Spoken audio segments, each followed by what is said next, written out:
मला कुठं असं ऐकिवात नाही की शिंदे साहेबांनी रवी राणांना फोन केला होता. पण सुप्रियाताईंनी अशा पद्धतीचा निर्णय घेतला असेल तर नक्कीच त्या संवेदनशील आहेत. म्हणजे शिंदे साहेबांनी घेतलेला निर्णय हा अतिशय योग्य आहे. काही लोकांना रुचत नसेल, लोकशाही आहे. आमची देखील हीच भूमिका आहे. महाराष्ट्रात राहणाऱ्या प्रत्येक माणसाला मराठी आली पाहिजे, ही सक्ती नाही. मला असं वाटतं ही सकारात्मक सुप्रियाताईंनी घेतलेली भूमिका आहे. कुठच्याही कुटुंबामध्ये वाद असू नये अशा मताचे आम्ही आहोत.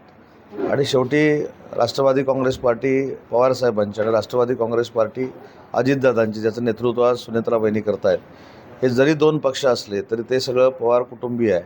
आपण सुप्रियाताईंनी अशा पद्धतीचा निर्णय घेतला असेल तर नक्कीच त्या संवेदनशील आहेत. आणि बाकीच्या त्यांच्या पुढच्या राजकारणाबद्दल मला काही बोलायचं नाही, परंतु कुठचंही कुटुंब राजकारणामुळे विस्कटू नये किंवा दुभंगू नये, हे माझं वैयक्तिक मत आहे. आता हा प्रश्न रवी राणांनाच विचारला पाहिजे की शिंदेसाहेबांनी कधी फोन केला होता, कधी त्यांना पक्षामध्ये बोलवलं होतं. त्यांना कधी बोलवलं होतं मला माहीत नाही, पण मी आता इतके वर्ष सक्रिय राजकारणामध्ये शिंदेसाहेबांबरोबर आहे. मला कुठं असं ऐकिवात नाही की शिंदेसाहेबांनी रवी राणांना फोन केला होता, पण असू देखील शकेल. मी काही 24 तास साहेबांबरोबर नसतो, पण मला वाटत नाही की साहेबांनी फोन, कारण त्यांचं स्वातंत्र्य, काहीतरी स्वाभिमान पक्ष आहे. त्याच्यानंतर मॅडम देखील BJPमधनं लढलेलं आहे. BJPशी निगडीत असलेल्या व्यक्तीला माननीय शिंदेसाहेब कसं काय फोन करू शकतात आमच्या पक्षामध्ये या म्हणून? मला वाटत नाही, पण त्यांनाच हा प्रश्न विचारा. बच्चू कडू हा असा एक नेता आहे, कष्टकऱ्यांचा नेता आहे, सर्वसामान्य लोकांचा नेता आहे. 25 वर्ष त्या माणसानं संघर्ष केलेला आहे. माननीय एकनाथ शिंदेसाहेबांना राजकीय साथ त्यांनी दिलेली आहे. आणि अशी व्यक्ती जर शिवसेनेमध्ये येऊन शिवसेना वाढवणार असेल तर आम्ही घेतलेला निर्णय, म्हणजे शिंदेसाहेबांनी घेतलेला निर्णय हा अतिशय योग्य आहे. काही लोकांना रुचत नसेल, लोकशाही आहे. त्यांनी त्यांचं मत मांडलं. नाही, मला मराठीच्या राजकारणामध्ये अजिबात जायचं नाही, पण मराठी भाषेचा मंत्री म्हणून आमची देखील हीच भूमिका आहे. महाराष्ट्रात राहणाऱ्या प्रत्येक माणसाला मराठी आली पाहिजे, ही सक्ती नाही, ही आमची भावना आहे.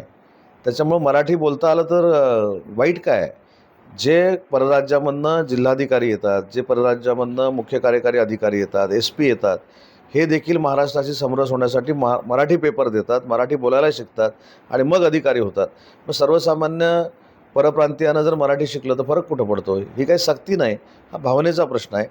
आणि म्हणून आमच्या विभागामार्फत देखील अशा मंडळींना मराठी शिकवण्यासाठी आम्ही एक ॲप तयार करतो आहे आणि 2 महिन्यामध्ये ते प्रसिद्ध होईल. नाही, पहिली गोष्ट, हा महाराष्ट्र छत्रपती शिवाजी महाराजांचा आहे, छत्रपती संभाजी महाराजांचा आहे. त्याच्यामुळे टिपू सुलतानचं गोडवे गाणं ते किती शूर होते किती नव्हते मला माहीत नाही, परंतु हा महाराष्ट्र आणि देश छत्रपती शिवाजी महाराजांचा आहे. काँग्रेसनं रणांगणातनं पण अनेक वेळा माघार घेतलेली आहे आणि रणांगणात असताना देखील जनतेनं त्यांना माघारी धाडलेला आहे.